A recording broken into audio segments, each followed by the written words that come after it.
Dalam Islam ni, kalau kita tak pandai meletakkan priority, kita tak pandai meletakkan keutamaan di dalam kita nak menghayati dan beramal dengan Islam ni, kita mungkin bercelaru. Sebab dia ibaratnya macam ni, kita pergi ke sebuah restoran, makanannya berpuluh-puluh jenis, kadang-kadang sampai mencecah ratusan jenis. Semua kita berselera. Tapi tak mungkin kita boleh ambil ke semua makanan itu. Jadi kita boleh ambil dalam beberapa jenis, maka kita terpaksa membuat pilihan yang tepat. Supaya tepat dengan selera kita, tepat dengan kesihatan kita, sampai matlamat kita pergi. Nak ambil semua tak boleh, tapi nak tinggal semua tak boleh. Begitu juga dalam Islam ini, terlalu banyak perkara-perkara yang kita patut ambil tahu dan berbagai-bagai perkara. Tetapi penekanan mesti diberikan kepada aspek-aspek tertentu yang mesti tak dapat tidak. Dan ini cukup-cukup penting, supaya kalau tidak, kita akan terbuat perkara-perkara yang tak patut didahulukan, dan kita akan tinggalkan perkara-perkara yang patut didahulukan. Misalnya orang lebih mengutamakan pergi umrah. Haji tak sibuk sekarang ni sebab giliran payah, tetapi sebenarnya umrah itu menjadi wajib kerana dia menjadi tumang kepada haji. Bahkan kadang-kadang mengutamakan pergi umrah sampai bayar hutang orang pun tidak. Bahkan kata ulama, pergi haji kalau tak selesaikan hutang yang disegerakan, haji itu tidak diterima walaupun sah. Jadi begini tuan-tuan sekalian, saya nak tekankan 3 perkara penting. Dan saya akan bagi penjelasan ini mengikut keutamaannya. Nombor 1, nombor 2, nombor 3.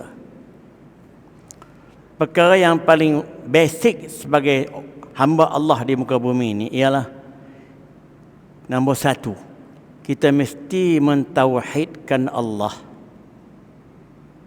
Kita sebut perkara yang utama ialah akidah. Akidah tu ke semua perbincangan dan ke semua keyakinan, kepercayaan kita kepada rukun iman yang 6 itu semua akidah.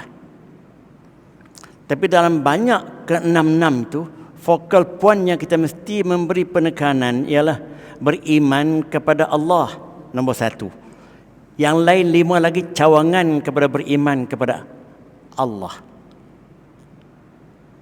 Dan di dalam beriman kepada Allah itu, tidak sempurna iman seseorang hanya dipercaya kepada Allah jikalau dia tidak betul-betul mentauhidkan Allah. Itu penting.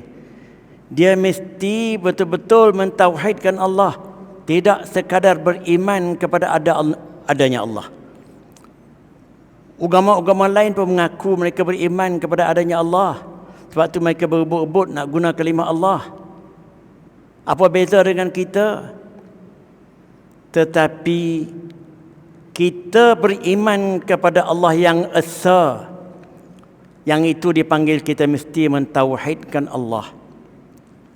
Kalimah la ilaha illallah dipanggil kalimah tauhid.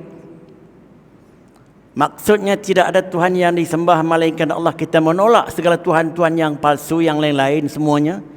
Hanya kita terima Allah sahaja.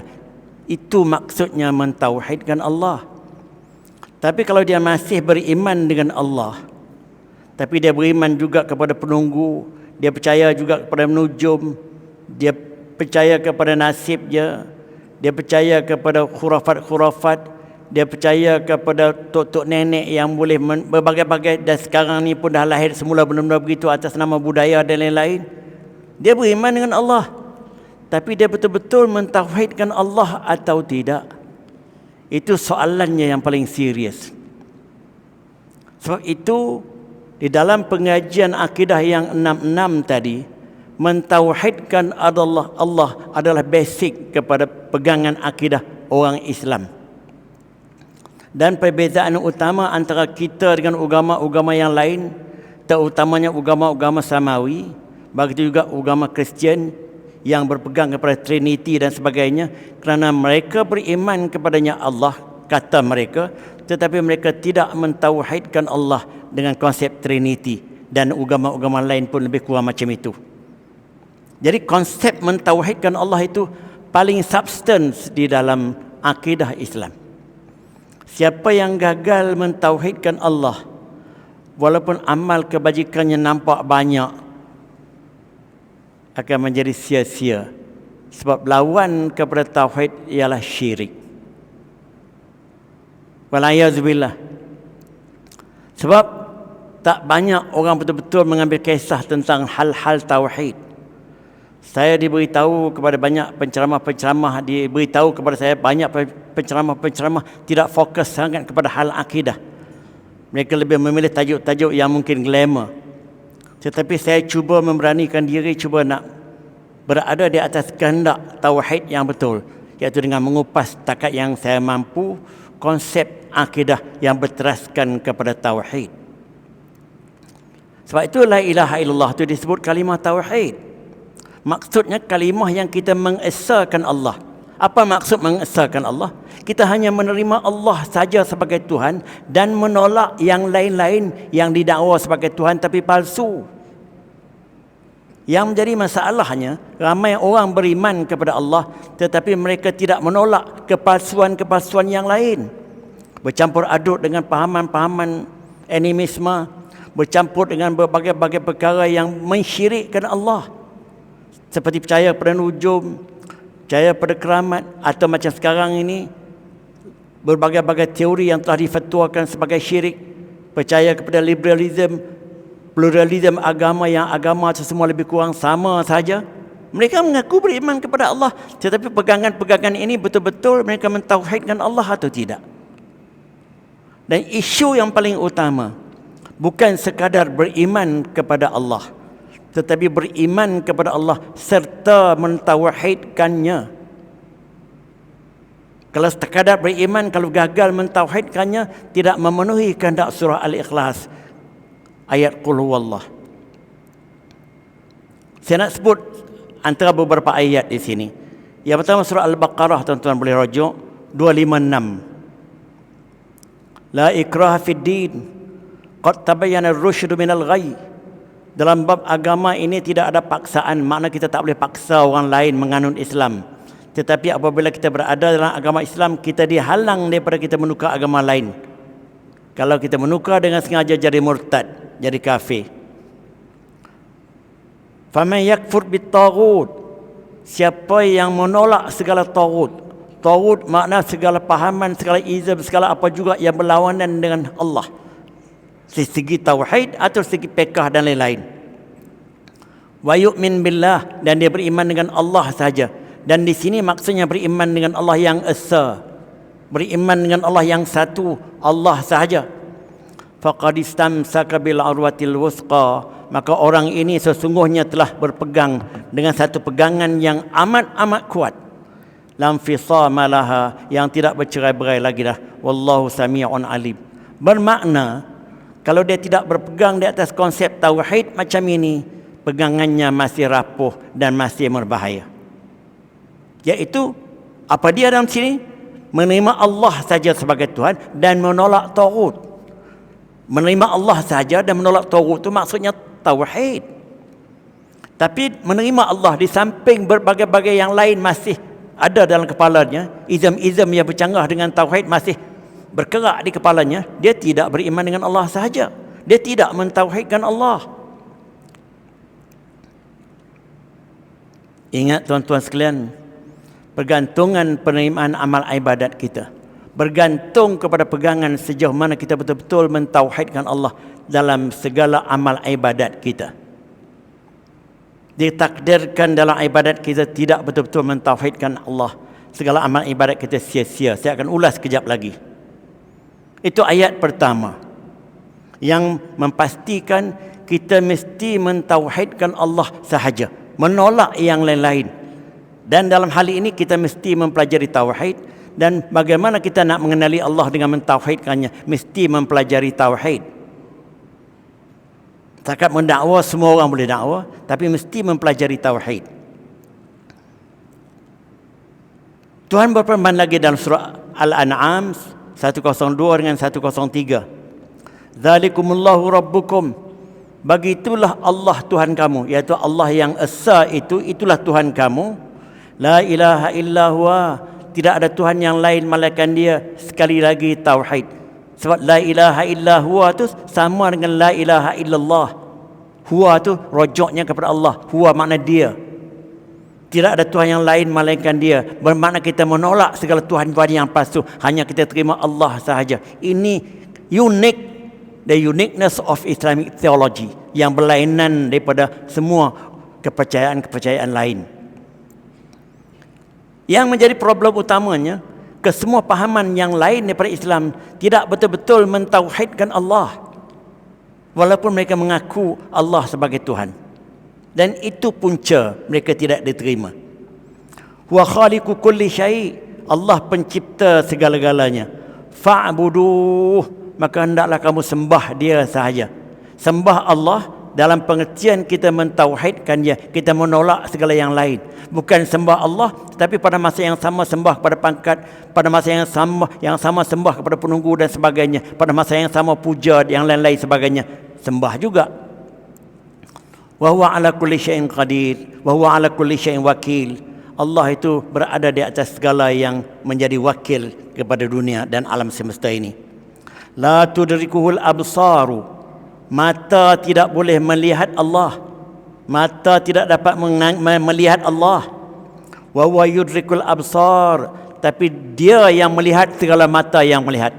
Bermakna makhluk walaupun alat apa pun tidak dapat melihat Allah, Allah dapat melihat segala makhluk. Itu makna dia.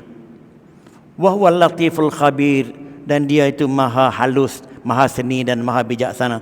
Ayat ini dengan menjelaskan bahawa itulah Tuhan kita. Basic tauhidnya, iaitu kita menolak segala Tuhan-Tuhan yang lain dan kita hanya sembah Tuhan yang esa sahaja.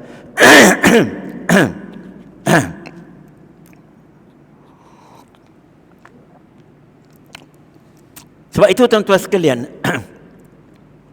mesej sejak pada Nabi Adam sampai kepada Nabi kita sampai kiamat, menyembah Allah yang satu ini mesej universal untuk semua rasul-rasul yang diutuskan, termasuk pada Nabi Adam. Alam a'had ilaikum ya bani Adam alla ta'budu illa iyyahu wa bil, sampai ke habis surah Yasin, bukan? Bukankah aku telah buat perjanjian dengan kamu wahai anak-anak Adam, kamu jangan sembah yang lain melainkan dia. Maksudnya kita kena menolak yang lain, kita hanya menerima Allah sahaja. Walaupun dalam ayat-ayat Quran dia tak sebut kita mesti mentauhidkan Allah, tapi boleh dikatakan tidak ada Tuhan yang lain melainkan dia, bermakna kita mentauhidkan dia. Dia tak sebut perkataan tauhid, tapi kita kena menolak Tuhan-Tuhan yang lain, kita hanya menerima Allah saja, bermakna kita mengesakan dia. Dan dalam ayat tadi, kamu tidak boleh menyembah yang lain melainkan dia. Tidak diterima kalau kita di samping menyembah dia tetapi kita masih menyembah yang lain. Bermakna menyembah dia dalam keadaan kita hanya mentauhidkan dia sahaja. Ayat yang berkaitan dengan dia juga ialah surah Al-Anbiya, surah 25. Ayat 25, bukan surah 25, ayat 25. Wa ma arsalna min qablika min rasulin, kami tidak utuskan wahai Muhammad sebelum kau, tidak ada seorang rasul yang kami utuskan sebelum kau, illa nuhiya ilaihi, melainkan kami wahyukan kepada rasul itu. Kami tidak utuskan mana-mana rasul pun sebelum kau, melainkan kami wahyukan kepada rasul berkenaan apa dia?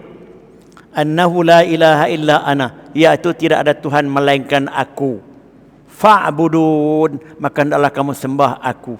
Jadi mesej ini mesej universal untuk semua rasul sejak pada Nabi Adam sampai ke hari kiamat. Mesej utamanya ialah tidak ada Tuhan yang lain melainkan aku, hendaklah aku sembah aku. Itu mesej universal, iaitu mentauhidkan Allah. Maka dengan sebab itu tuan-tuan sekalian,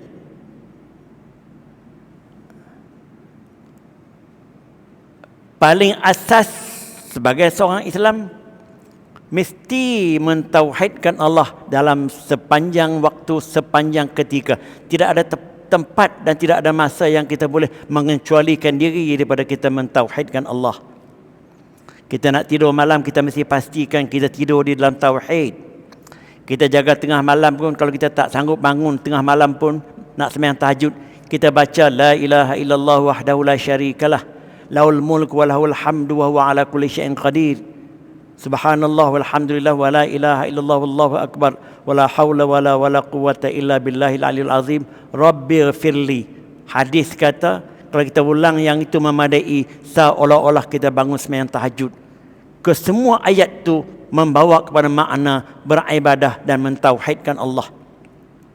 Seluruh ayat itu merupakan tauhid kita kepada Allah. La ilaha illallah wahdahu la syarikalah. Tidak ada Tuhan yang lain melainkan Dia. Tuhan yang satu yang tidak ada sekutu padanya. Tauhid. La syarikalah walahul hamdu. Bagi Dia segala pujian.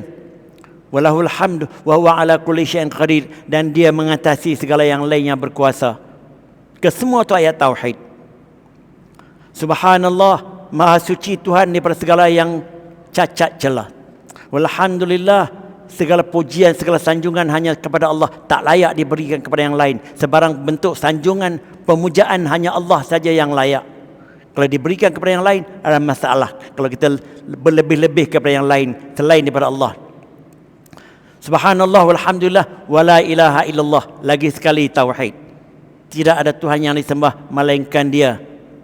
Subhanallah walhamdulillah wa la ilaha illallah wallahu akbar. Allah is the greatest.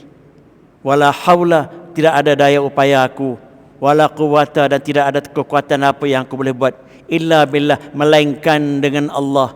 Lepas tu kita tutupkan ayat-ayat tauhid ini, tasbih kita, zikir kita bangun tengah malam ini, Rabbighfirli, ya Allah ya Tuhanku, ampunkanlah aku. Hadis sahih menyebutkan cerita begini. Kalau kita boleh buat begitu, seolah-olah macam kita bangun sembahyang tahajud, maka kita lena semula. Apabila kita lena semula, kita lena di dalam tauhid semula. Itu dia kehendaki. Kadang-kadang kita terganggu dengan tertidur, teringat. Jadi kita ulang yang itu sampai kita lupa. Lena dengan ayat-ayat itu. InsyaAllah kalau tuan-tuan amalkan, dia akan berlaku. Bermakna waktu kita mati pun, waktu kita lena pun, kita lena di dalam tauhid. Sebab itu, amal ibadah kita kalau kita tengok. Inna salati, sesungguhnya salatku. Wa nusuki, amal ibadatku. Wa mahyaya, hidupku. Wa mamati, dan matiku. Lillahi rabbil alamin, semata-mata kerana-Mu Allah, Tuhan untuk sekalian alam ini. La syarikalah, yang tidak ada sekutu kepadanya. Semua itu membawa makna tauhid. Jadi apabila kita gagal berada di atas konsep ini, kita gagal segagal-gagalnya. Sebab tu banyak hadis-hadis mengatakan, sesiapa yang mengakhirkan riwayatnya dengan la ilaha illallah, mati di dalam la ilaha illallah, mati di dalam kalimah tauhid. Wala yusyrik billahi syai'an, dia tidak sedikit pun mensyirikkan Allah dengan kalimah ini. Waktu dia mengecap, dia di hujung kehidupan dia, waktu dia nazak itu la ilaha illallah dengan membawa maknanya yang penuh, sedikit pun tidak syirik. Waktu minda dia waktu itu, dia meninggal, Nabi kata dakhalal jannah, masuk syurga. Apabila ditanya oleh sahabat, kalau dia pernah berzina macam mana? Kalau dia pernah mencuri macam mana? Nabi kata walaupun dia pernah berzina, walaupun dia pernah mencuri, sahabat ni tak puas hati lagi. Kalaupun dia pernah berzina, kalaupun dia pernah mencuri, Nabi kata ya, sampai 3 kali. Walaupun dia pernah berzina, walaupun dia pernah mencuri, kalau dia mati dengan kalimah tauhid ini, dan sedikit pun dia tidak mensyirikkan Allah, dia beriman penuh dan menghayati penuh kehendak kalimah sakti ini, maka dia masuk syurga. Bagaimana kalimah tauhid ini menjamin seseorang itu kekal di dalam syurga. Tetapi walayazubillah, kalau betapa banyak amal ibadat dia buat di dunia pun, ditakdirkan beberapa waktu di dalam kehidupannya sebelum dia meninggal, ditakdirkan dia meninggal di dalam syirik. Seluruh amal ibadatnya sia-sia, tuan-tuan sekalian. Saya nak baca ayatnya.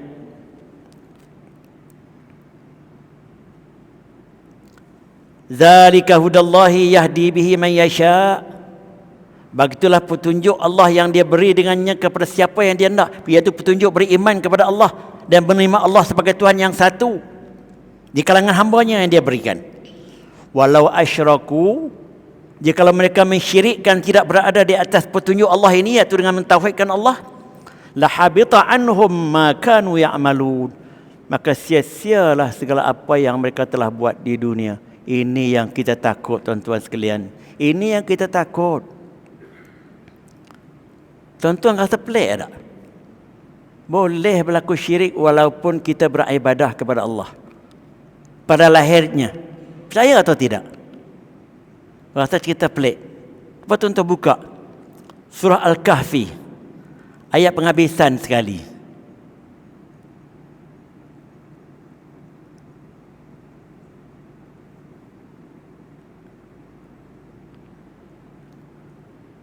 Tuan-tuan tengok surah Al-Kahfi, ayat penghabisan sekali.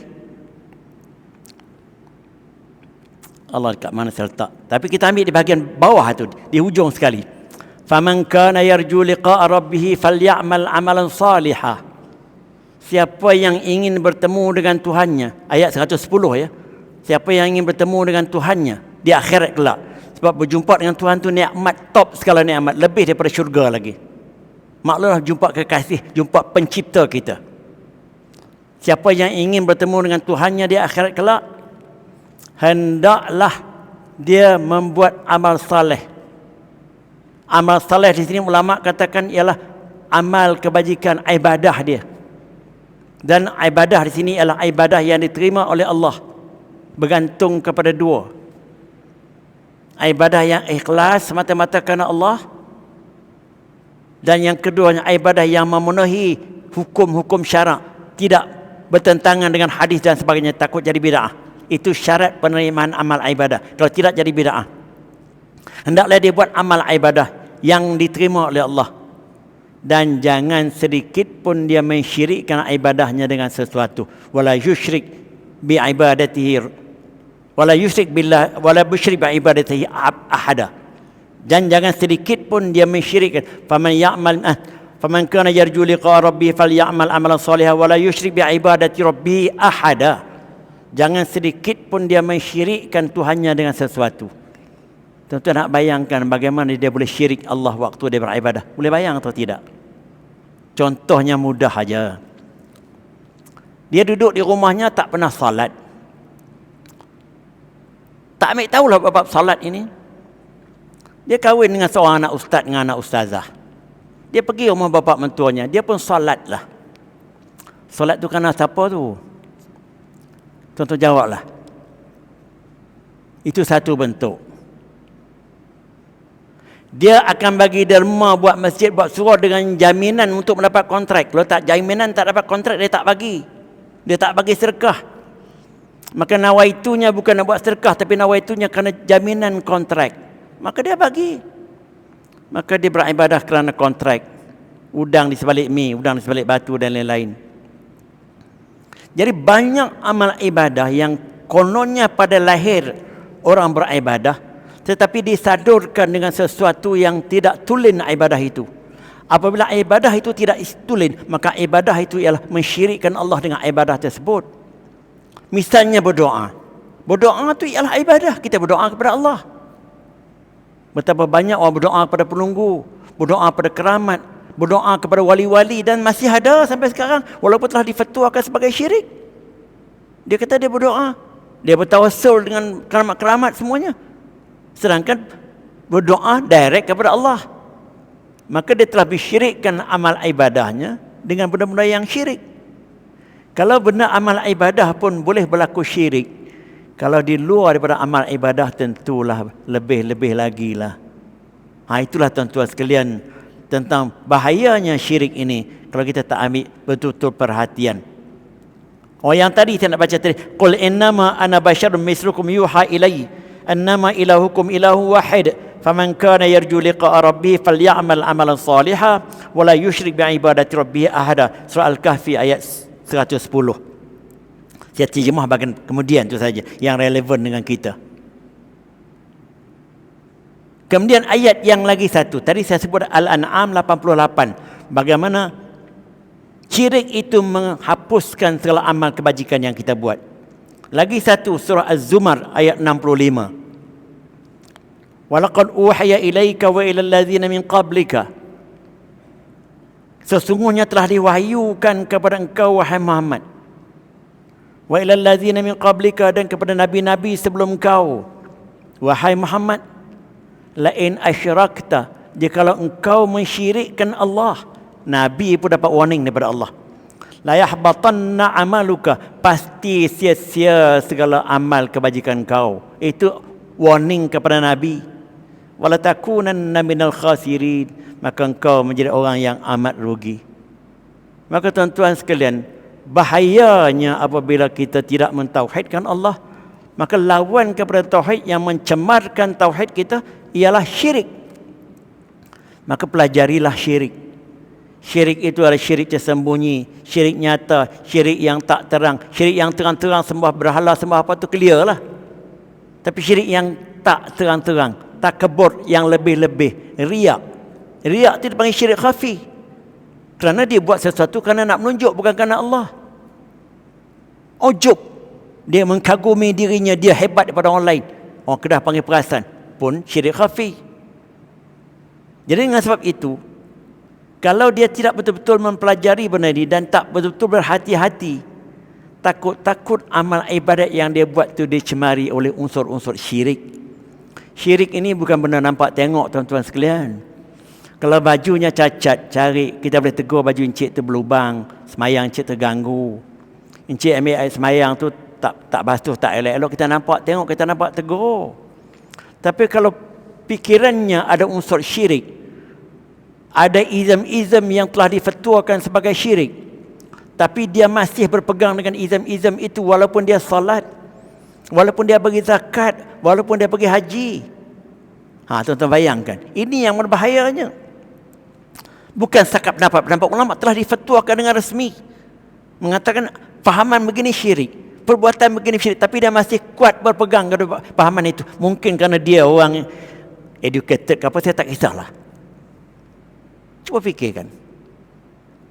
Sebab syirik ini satu dosa yang Tuhan amat cemburu, yang dia tak ampun sama sekali. Innallaha la yaghfiru an yushraka bihi wa yaghfiru ma duna dzalika liman yasha. Saya tak ingat ayat berapa, surah berapa. Allah sekali-kali tidak mengampunkan siapa yang mensyirikkannya. Sekali-kali tidak. Tapi dia boleh mengampunkan dosa-dosa lain walaupun sebesar mana. Macam saya kata tadi, dia mati di dalam tauhid, walaupun dia berzina, walaupun dia mencuri, Tuhan boleh ampun. Sebab tu Nabi beri jaminan dia boleh masuk syurga. Kalau Tuhan nak ampunkan segala dosa tu boleh. Bergantung kepada budi bicara Allah, bergantung pada rahmat dan kesian belas Allah, kerana selama mana tidak terlibat dengan syirik. Tapi apabila terlibat dengan syirik, habis, burn semuanya. Bahkan kalau dia tak sempat bertaubat sebelum dia kembali kepada Islam semula, dia kekal dalam syirik. Ulama kata kalau sah kata dia syirik dan betul-betul dia terjadi murtad, tidak boleh dikuburkan bersama orang Islam, tidak boleh dilakukan sebagai seorang Islam, dan macam-macam, tak boleh disemayangkan dan lain-lain lagi. Sebab itu tuan-tuan sekalian, apabila isu-isu yang berkaitan dengan syirik ini jangan dipermudah-mudahkan, jangan dipermain-mainkan. Begitu susah kita nak mentuduh seseorang itu syirik, sebab kita tak nampak tengok hati, minda perasaan dia. Sebab tu jangan mudah-mudah menuduh orang. Sebab kalau orang yang menuduh orang tu syirik, orang tu kafir, mungkin tuduhan itu akan kembali kepada dia. Ada hadis menyebutkan. Tetapi penjelasan ciri-ciri syirik, bila iman tu boleh terjejas, mesti dijelaskan supaya setiap orang dia boleh muhasabah diri dia. Memang nak tuduh tak boleh, nak pinpoint orang ni tak boleh, sebab benda tu rahsia, sebab benda hati. Tetapi setiap orang mesti didedahkan dengan maklumat-maklumat yang rapi tentang bahayanya syirik. Sebab syirik itu menguntuhkan tauhid. Faham tak? Itu jangan tuan-tuan salah faham. Memang kita diakui, bukan mudah-mudah nak mengkafirkan seseorang, isu mengkafir, bukan mudah-mudah nak mensyirikkan seseorang. Ya betul, itu betul. Tetapi penjelasan bagaimana syirik boleh berlaku, bagaimana orang tu boleh jatuh agama, mesti dijelaskan dengan betul-betul supaya setiap orang tu dia boleh muhasabah dirinya, dia berada di tahap yang mana. Faham tak? Supaya betul-betul segala amal ibadatnya tidak tercemar dengan unsur-unsur itu. Menuduh benda lain, tapi menjelaskan untuk difahami semua orang itu benda lain. Jadi pada saya ni menjelaskan konsep tauhid, dan yang membahayakan tauhid ialah syirik. Jauh sekali daripada saya nak pinpoint siapa syirik, siapa murtad, saya tak tahu. Wallahu a'lam. Itu jangan sekali-kali. Itu yang pertama. Tuan-tuan dah faham dah. Yang pertama, yang paling basic sekali, mesti kita memastikan tauhid kita itu intact, mantap betul-betul. Tuan-tuan tengok ini. Saya takut masa tak cukup lah. Rukun iman tu tauhid semuanya. Akidah, ya tak? Langsung kita tak boleh ragu-ragu walaupun sedikit. Mesti 100%. Kalau dalam bab rukun iman, akidah itu, kalau 99% pun, tapi kalau satunya dia tak percaya, iman tak ada. Misalnya rukun iman tu 6. Tapi tentang qada qadar, saya ragu-ragu lah Ustaz tentang qada qadar ni. Semua Tuhan menentukan. Kalau kita, apa yang kita tentu? Saya nampak betul-betul dia yang menyelamatkan orang tu sakit. Dia yang menyelamatkan orang tu lemas sungai. Tiba-tiba Tuhan juga yang menyelamatkan. Jadi apa ya? Jadi dia macam ragu-ragu qada qadar. Dia tidak dianggap beriman sebab mempercayai dan meyakini qada qadar itu satu dari rukun iman. Jadi dalam bab iman, dia tak menerima kompromi sama sekali. Mesti 100%. Tapi kalau tuan-tuan tengok rukun Islam, 5, boleh seseorang itu melaksanakan 5/5. Dia boleh pergi Mekah, boleh ambil haji, boleh zakat, boleh puasa, boleh solat, boleh mengucap, semua boleh. 5/5. Ada orang yang boleh 4/5 aja. Haji tak dapat kota, tak boleh pergi. Mati gitu je, 4/5. Okey, sebab dia ada hal, ada halangan. Ada orang 3/5 aja. Setiap kali nak puasa tak boleh sebab gastriknya yang kuat, yang serius, yang memang tak boleh puasa. Maka 3/5 aja dia buat. Ada orang puasa pun tak boleh, zakat pun tak boleh, haji pun tak boleh. Zakat tak cukup duit, tak cukup pendapatan. Haji memang tak boleh. Tinggal mengucap dengan solat 2/5 aja. Pun masih tak apa kalau betul-betul alasan tu diterima. Selama mana dia tidak menolak hukum-hukum, cuma dia tak mampu buat. Maka itu kedudukan ibadah. Bermakna dalam kita melaksanakan ibadah, boleh berkompromi. Kita tak mampu buat sepenuhnya, dibuat sekadar yang kita mampu. Tapi dalam bab akidah, langsung tidak menerima kompromi.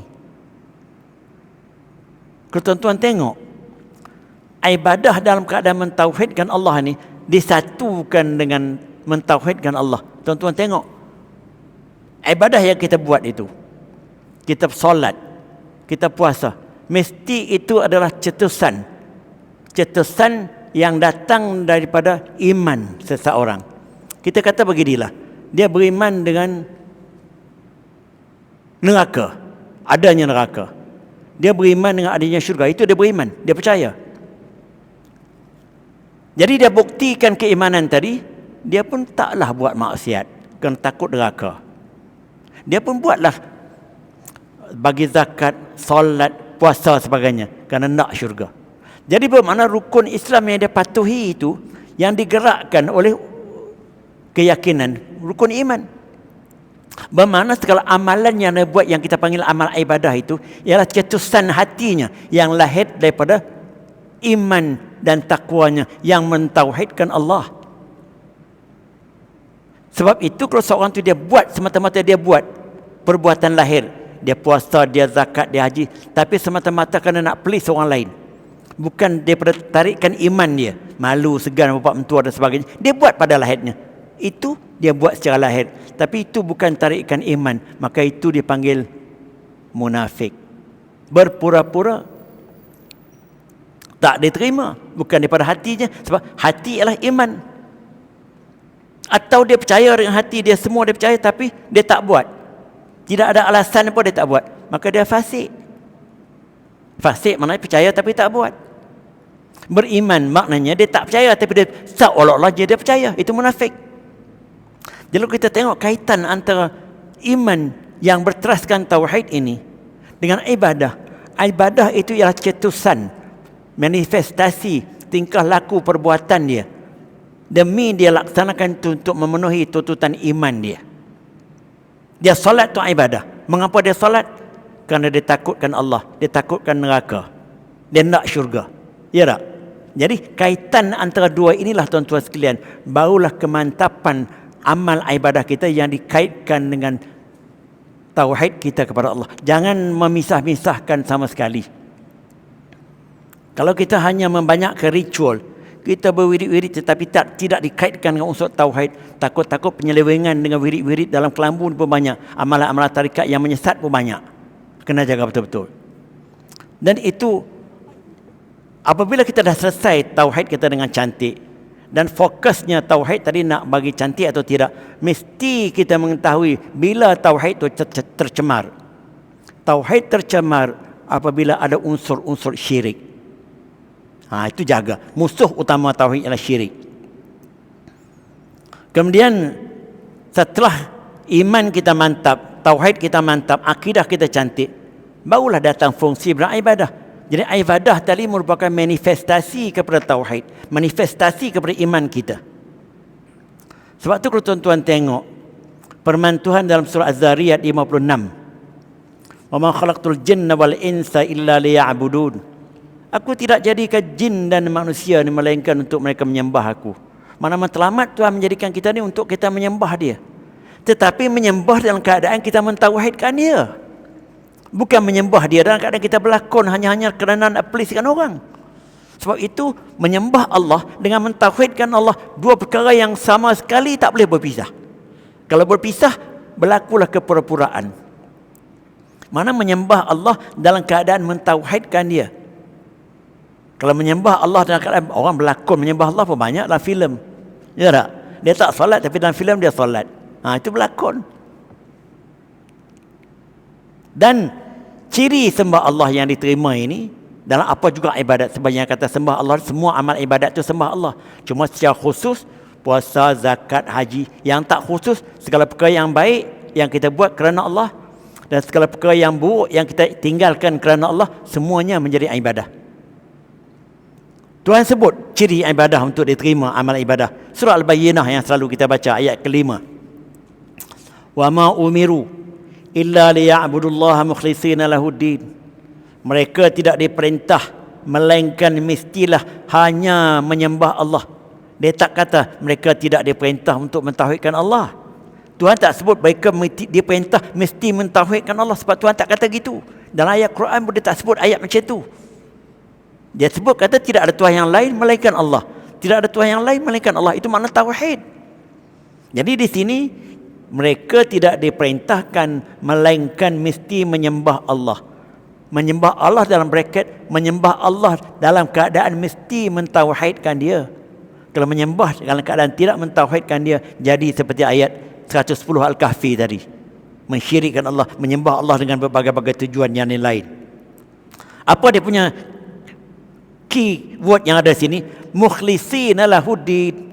Dia menyembah Allah dengan penuh ikhlas, mana tidak dikeranakan dengan sebarang kerana yang lain. Inna salati wa nusuki wa mahyaya tadi. Tidak dikeranakan dengan sebarang kerana, semata-mata dengan kerana Allah sahaja. Lahuddin, kerana semata-mata mematuhi titah perintah agama, ikhlas kerana Allah. Hunafa, dengan penuh murni suci. Lepas itu wa yuqimus salata, mendirikan salat, memberi zakat. Dan itulah agama yang betul, urutan dengan dia. Maka dengan sebab itu tuan-tuan sekalian, saya nak baca satu hadis yang menarik ini tentang peranan ibadah di dalam kaitan hubungan kita dengan Allah tauhid ini. Pada satu hari, Muaz ini dia telah menunggang unta dengan Nabi. Kalilah sampai Radif. Maka Nabi tanya dia, "Wahai Muaz, atadri ma haqqullah ala ibadih?" Engkau tahu tak wahai Muaz, apa hak Allah ke atas hambanya? Hak Allah ke atas hambanya. Engkau tahu tak apa dia? Jawab Muaz, Allahu wa rasuluhu a'lam. Tentulah saya tak tahu. Allah yang lebih tahu dan Rasulnya yang lebih tahu. Saya tak tahu. Itu makna dia. Maka Nabi menjawab, ayya'buduhu wa la yushriku bihi syai'a.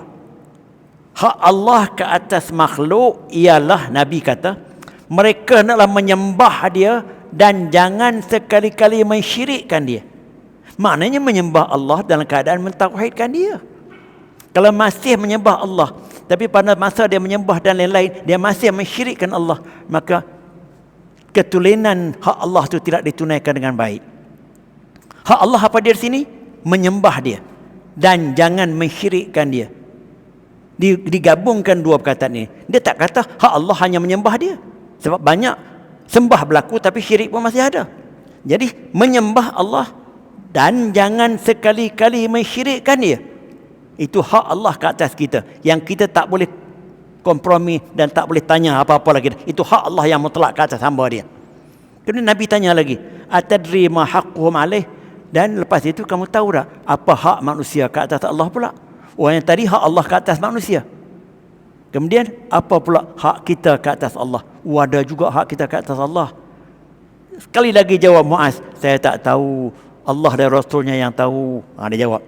Maka Nabi menjawab, Allah yu'azibahum, iaitu hak manusia ke atas Allah, iaitu Tuhan tidak menyeksa kita, tidak mengazabkan kita. Kalau ikut dalam riwayat Muslim, dia tambah lagi, wa haqqul ibad 'ala Allah azza wa jal, hak hamba ke atas Allah ialah Allah tidak mengazabkan sesiapa yang tidak mensyirikkan dia. Saya ulang ayat ini, mungkin tuan-tuan rasa kelang kabut. Hak Allah ke atas kita, kita kena sembah dia tanpa kita mensyirikkan dia. Hak kita ke atas Allah, Tuhan jangan mengazabkan kita apabila kita tidak mensyirikkan dia. Itu hak kita ke atas dia. Pusing balik, nampak tak? Boleh faham ya? Hak Allah ke atas kita, iaitu kita mesti sembah dia dan jangan mensyirikkan dia. Itu hak Allah ke atas kita. Hak kita ke atas dia, kita jangan mensyirikkan dia. Allah jangan mensyirikkan kita selama mana kita tidak mensyirikkan dia. Allah jangan menyeksa kita selama mana kita tidak mensyirikkan dia. Itu hak kita. Boleh faham ayat ni ya? Kena faham yang ini hadis yang cukup-cukup kuat, yang membahaskan tentang apa itu hak Allah ke atas makhluk dan apa hak makhluk ke atas Allah. Hadis yang sahih yang diriwayatkan melalui Muaz. Dan tuan-tuan sekalian, itulah yang dijelmakan di dalam setiap kali kita baca Fatihah. Iyyaka na'budu wa iyyaka nasta'in, itu mesti. Inilah perkara yang menjadi asasnya. Sebab itu bila orang tanya di dalam Fatihah itu ayat tauhid yang paling jitu sekali ialah iyyaka na'budu wa iyyaka nasta'in. Sebab apabila kita sebut iyyaka, akan di kau sahaja Allah kami sembah. Dalam braket, kami tidak sembah yang lain, itu maknanya. Sebab itu kita kata akan di kau sahaja. Kalau kita kata kami sembah engkau ya Allah, mungkin pada masa disembah engkau, sembah lagi yang lain. Sembah pada pangkat, kedudukan dan berbagai-bagai. Tetapi maksud iyyaka dalam bahasa Arab ini akan di kau sahaja. Sahaja itu mesti di underline. Tidak yang lain kami sembah. Ibadah kita. Wa iyyaka nasta'in, dan akan di kau sahaja kami minta pertolongan. Maknanya kepada yang lain jangan minta kepada hantu jemalang dan berbagai-bagai. Sebab itu dua ayat yang menyentuh isu tauhid dan isu ibadah kita. Dua perkataan itu dalam Fatihah. Saya nak sambung sikit lagi. Saya dah ulas dua perkara dah. Bagaimana kepentingan tauhid untuk keselamatan kita sebagai makhluk, sebagai orang Islam, lebih-lebih lagi di dunia dan di akhirat. Musuh kepada tauhid ialah syirik. Bila berlaku bersyirik, burn segala amal kebajikan kita buat. Dan kalau kita mati dalam syirik, kekal di dalam neraka. Bahkan kalau kita mati dalam tauhid dan diterima,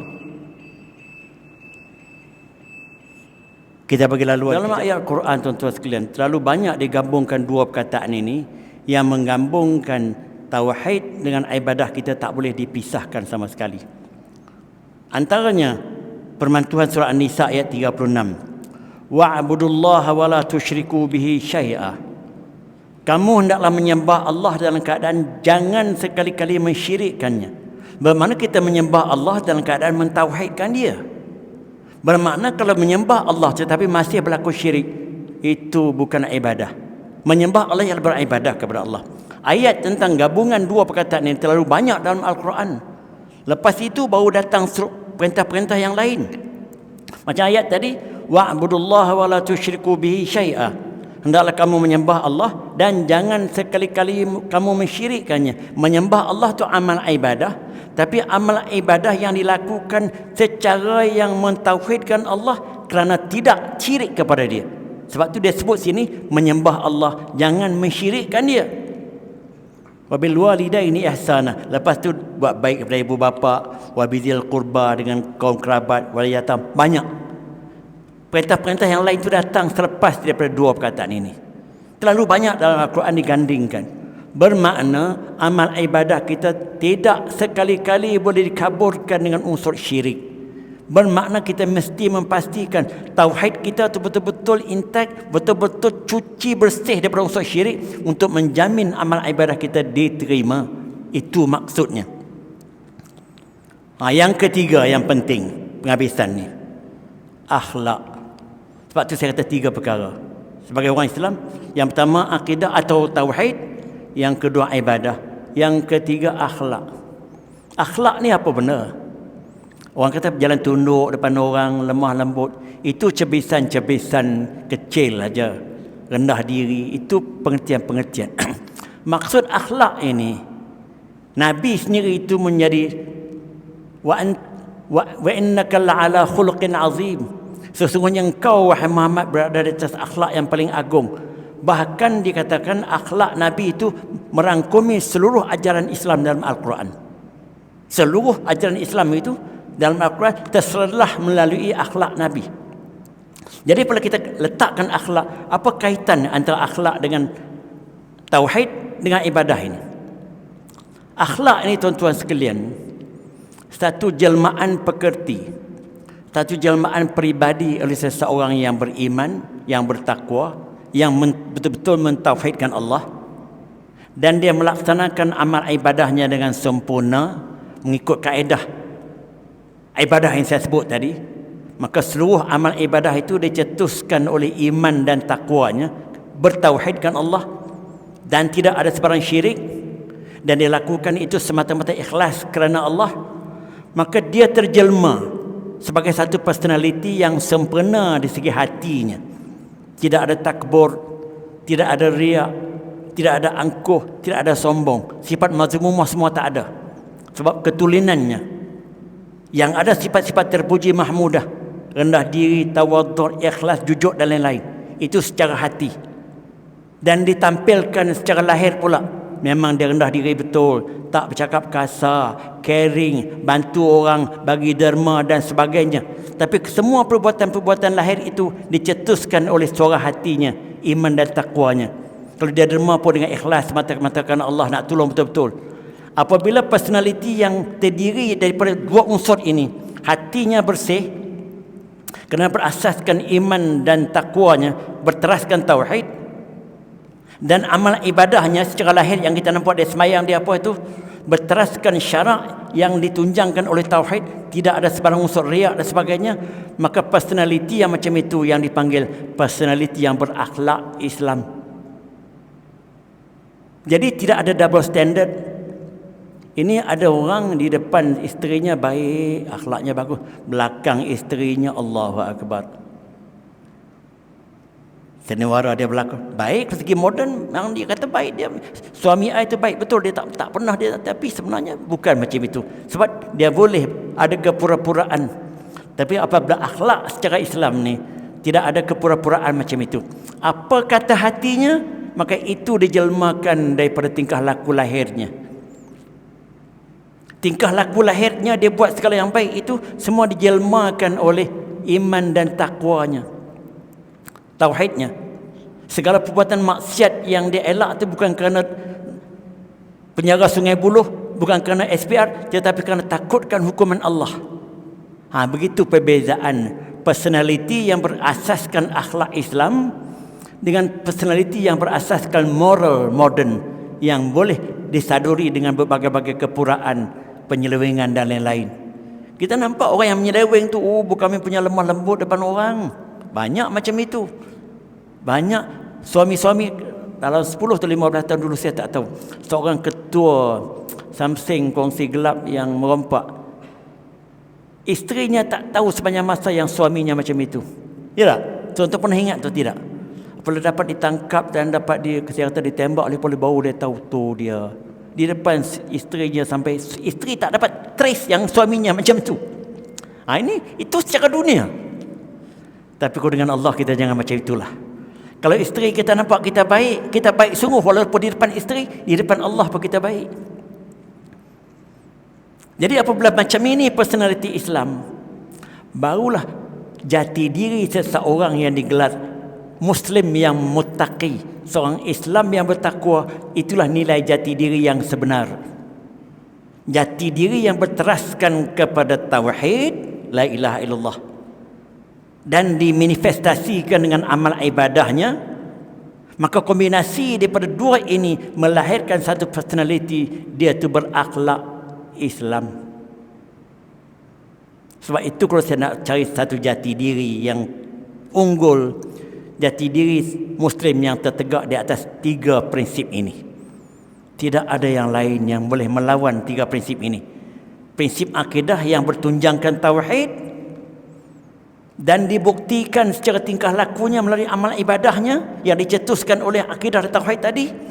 Maka personality yang macam itu mantapnya menjadi satu personality yang betul-betul menghayati akhlak Islam. Itu baru akhlak Islam. Kalau tuan-tuan balik rojoklah, saya tak sempat nak urai pada malam ini. Tuan-tuan balik rojok surah Al-Mu'minun ayat 1 sampai 10. Bagaimana ketiga-tiga ciri itu digabungkan. Qad aflahal mu'minun allazina hum fi salatihim khashi'un. Saya minta izin sikit lagi kepada Nazir, kepada imam. Ayat itu telah berjaya seorang mukmin. Yang kedua, allazina hum fi salatihim khashi'un, yang khusyuk dalam salatnya, ibadahnya. Yang mula tu ialah imannya, berjayalah seorang yang mukmin.